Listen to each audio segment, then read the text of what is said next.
ઓમ શ્રી કૃષ્ણ પરમાત્મને નમઃ. શ્રીમદ્ ભાગવત કથા દૃષ્ટાંત અને રહસ્ય. આપણને પ્રશ્ન થવો જોઈએ કે વૃંદાવન એટલે શું?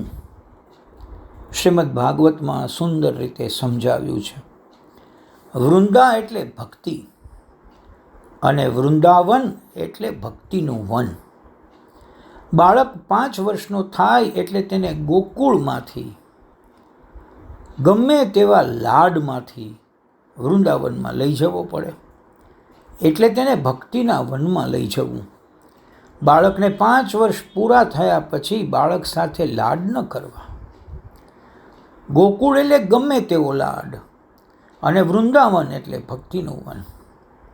બાળકમાં ધર્મના સંસ્કારો દૃઢ કરવા તેને નાનપણમાં ધર્મનું શિક્ષણ આપવું જોઈએ. એકાદશીના દિવસે બાળકને અન્ન ના આપવું. જે મા બાપ બાળકને સારા સંસ્કાર ન આપી શકે તે મા બાપ બાળકના વેરી છે.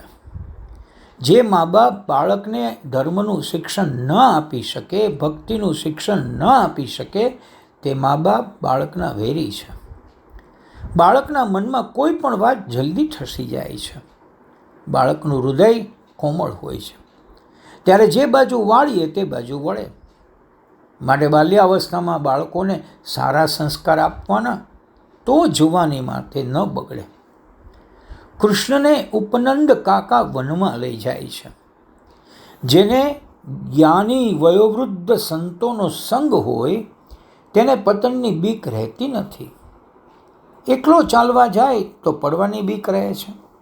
કોઈનો હાથ પકડીને ચાલે તો પડવાની બીક રહેતી નથી. ઈશ્વરનો હાથ પકડીને ચાલવાની ટેવ પાડવી જોશે તો આપણને કોઈની બીક રહેશે નહીં.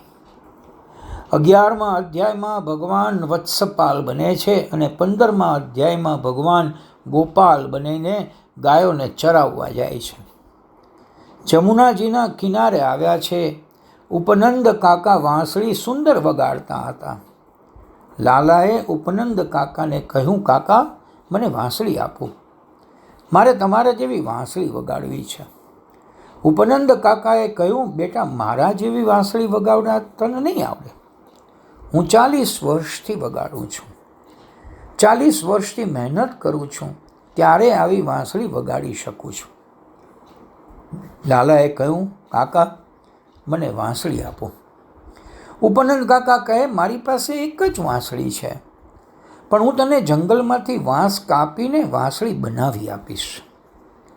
જંગલમાં ફરતા ફરતા લાલાએ વાંસ બતાવ્યો.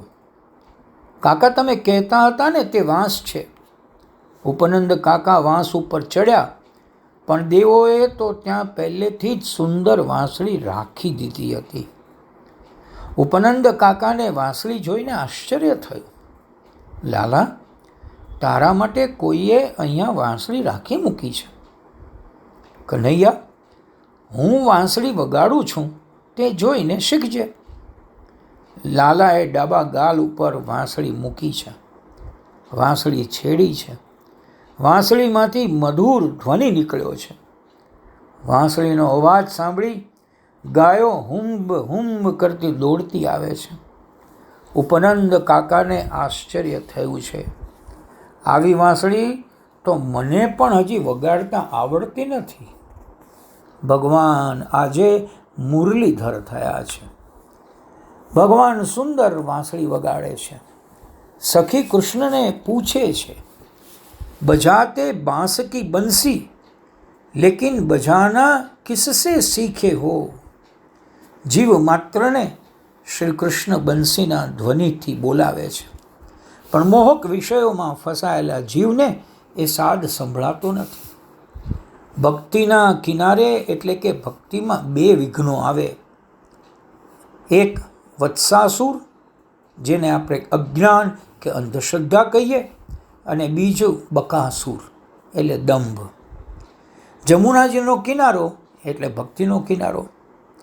આ બગલામય દંભ આવે છે. બગલો એ દંભનું પ્રતીક છે. બગભગત ઘણા જેમ બને છે તે મુજબ. દંભી ભક્તિ નથી કરતો, પણ જગતને બતાવે છે કે હું ભક્તિ કરું છું. ભક્તિના કિનારે જ દંભ આવે. ભક્તિમાં કોઈને છેતરવા નહીં. દંભ સમાન કોઈ પાપ નથી. બીજા પાપ માટે પ્રાયશ્ચિત છે, પણ દંભનું કોઈ પ્રાપ્ત નથી. પ્રાયશ્ચિત પ્રાપ્ત થયું નથી.